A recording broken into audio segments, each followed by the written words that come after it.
is Leah Badertscher, and I'm a health and fitness blogger for bestlifedesign.com. This is a continuation of my best friend blog series, which I am starting, keeping in mind that I'm a new mom. I have a 7-month-old baby, and for me to get these things done, I have to give myself permission to do them really imperfectly. And then I also just want to treat this as a way of working out with you and your baby in my living room and your living room, because that's essentially what I'm doing. My cameraman, my husband, is holding the baby and the baby Bjorn right now, so you might hear him. And this particular blog, also, it's fitting that this is a best friend blog series because it's dedicated to my good friend Jackie, who is a beautiful mother of 2 beautiful little girls and a little boy who will turn 1 this November. And Jackie asked me for ideas on things to get the belly back in shape postnatally, which is, I know, a challenge for a lot of people, myself included.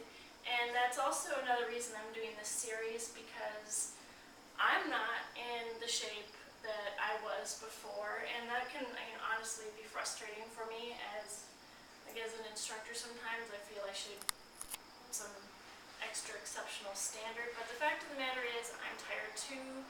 I sometimes feel poorly about being so out of shape, but I really believe that you have to accept where you are today and be okay with that, and then from there work on becoming more tomorrow. But you really have to be happy with where you are today and work from a good place like that, and good things will flow from there. Start with a strong core and all your other movements will have integrity.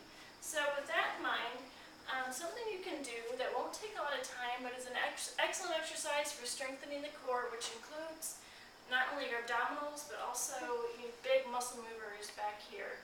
Your hips, deep external rotators of the hips, those small muscles, your glutes, and your quads, thighs, all this is included in the core. And so planks are an excellent thing to do. You can start with whatever increment of time, 10, 15, 20, 30, up to 3 minutes or more, depending on your endurance, and you can change it up.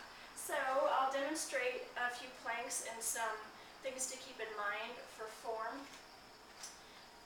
To begin with, you have a couple options with front plank. You want to start with your wrists right underneath the shoulders, spread all the fingers, and to take pressure off the wrists, think of clawing the fingers into the ground and lifting the palms of the hands away from the floor.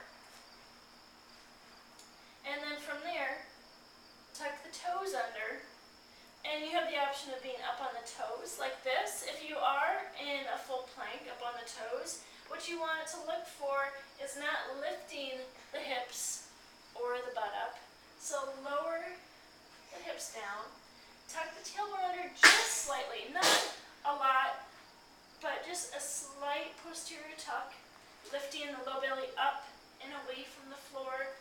Draw the shoulders away from the ears, lengthen the sides of the neck, keep the neck nice and long, the back of the neck smooth, no wrinkles.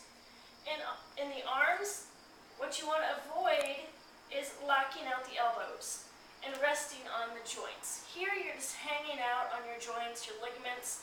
It doesn't require a lot of strength, but it does put a lot of strain, wear and tear on your joints. So you want to use the muscles in your arms. Push yourself up away from the floor. Feel a lift, a lightness, and also a strength. With the thighs, you don't want to collapse through the low back. Keep the low back kind of long, so the tailbone's tucked under, and then press the thighs up towards the ceiling, so the quads up towards the ceiling. Reach to the back of the heels. I'll pull my pant leg up so you can see what I mean. So reach long to the back of the heels. Here, I'll demonstrate the wrong way to do the legs. Sort of just lackadaisical with the legs, and then instead, strength through the legs. Strength and length. And again, the wrong way through the low back would be to sag, drop the hips. You want to lift through the low belly, lengthen out to the tailbone, and breathe. So this is a really easy one to start to hold your breath. You can also do this one from the knees. If you're working your way back, this is an excellent option. Oh, the Baby Einstein. Anybody recognize Baby Einstein?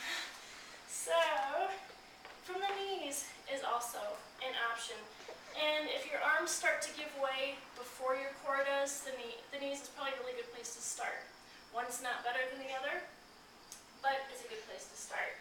And then to add some variety and work the obliques and the side body and the hips, you can start to shift your weight into the left hand and outside of the left foot and roll open towards the ceiling.